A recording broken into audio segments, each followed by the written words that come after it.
Na poli rástol len vietor a čas. Teraz tu stojí dom, čo má hlas. Max Bau to stavia nielen tak. Každý kameň má svoj znak. Senec, Lužianky, miesto, čo rastie, kde ticho hovorí viac než hlasy v meste.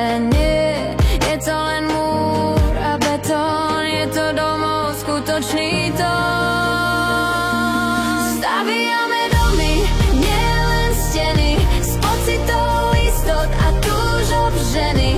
Nie je to len projekt, je to sen, kde každý deň má pevnú zem.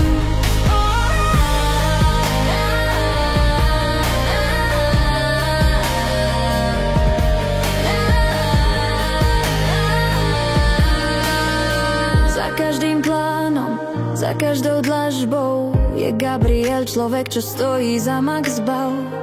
Tibor vedie hrubú stavbu s hrdosťou, po boku robí Jožko tým s istotou.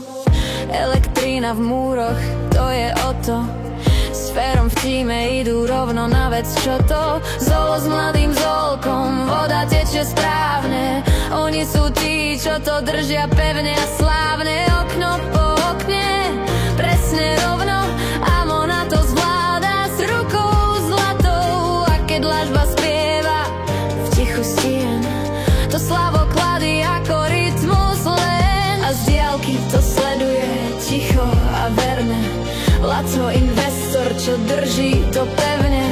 Bez jeho viery by nebol cieľ, je to základ, nielen biely papier. A keď večer padá na strop, vieme, že bol to správny krok.